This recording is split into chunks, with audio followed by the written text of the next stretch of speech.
Be ready. 5 seconds. Start. I am thankful to you for having given me this opportunity long last to say a few words on the budget.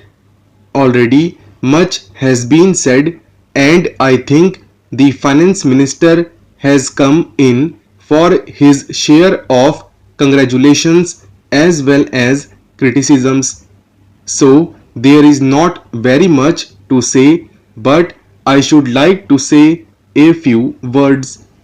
The increased development expenditure and the absence of any new taxation has earned for the budget a good response even from the businessmen. I especially welcome the relief given to the middle classes by raising the exemption limit of income tax in respect of personal income. No doubt this is some relief to the middle classes, but I would request the finance minister if he could to raise this exemption limit from rupees 40,000 to rupees 60,000, as that would give substantial relief to the middle classes.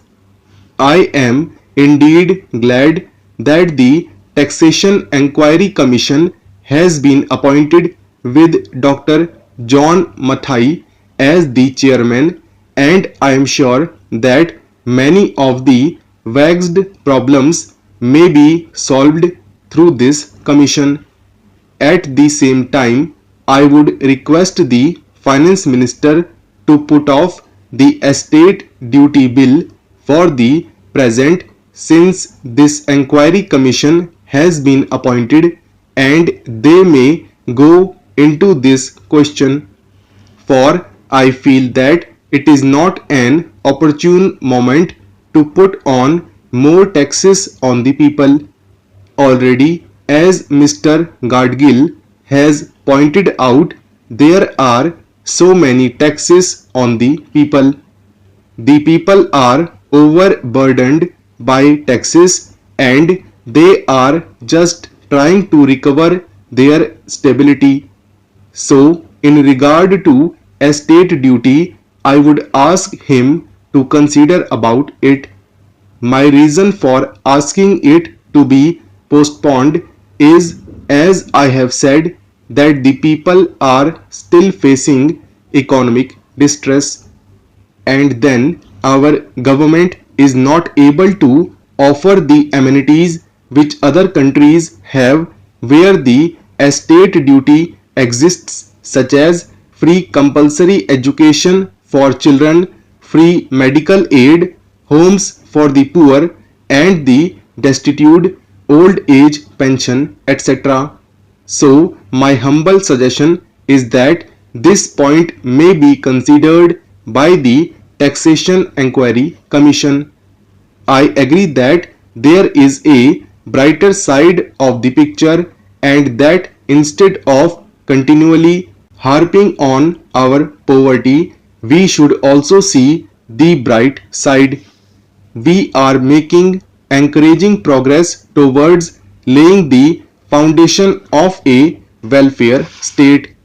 With the cooperation for all and the implementation of the 5-year plan, I am sure, sir, that we should be able to lay the foundations and fulfill the dreams of India. It is indeed encouraging to know from the finance minister that there is a tendency of lowering food prices all over the world, and in that case the prices in our country too would be lowered. Regarding defense, for obvious security reasons, I do not agree with my friends who say that the expenditure should be curtailed. It is not advisable to take any undue risks and slacken the defense arrangements. Indeed, defense is one of our valuable assets Although strange to say, there seems to be adverse opinion in some quarters. I agree with what General Cariappa once said, that God and army are remembered only when there is trouble. The army consists of the most disciplined and loyal set of young men. It would not be proper to effect economy in the pay of these brave officers, as it would not be an incentive for the right type of young men to join the army, and it would become ineffective and inefficient.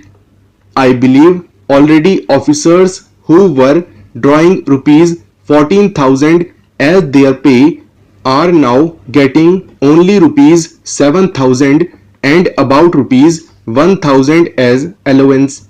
That is, they are getting about half of what they were getting before.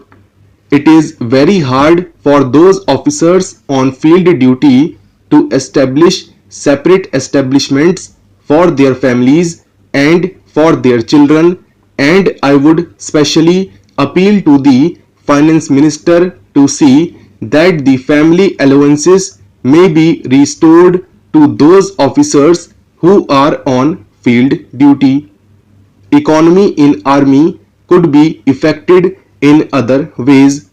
There is scope for more efficient operation of defense industries, which process seems slow, and by purchase policy of utilizing goods and stores indigenously manufactured. Preference should be given to country-made war materials such as could be produced here, and they would be cheaper than foreign-made goods. I may also suggest that the armed forces who are not on field service or under any operational commitments could be utilized for giving military training to the youths in schools and colleges, which would teach discipline and loyalty. The university authorities should make military training as part of their compulsory education, just as they have adopted social, domestic, and political sciences. The National Cadet Corps is already inculcating military training in some universities such as Bombay and Calcutta. But if military training is made compulsory for our university students, it will go a long way.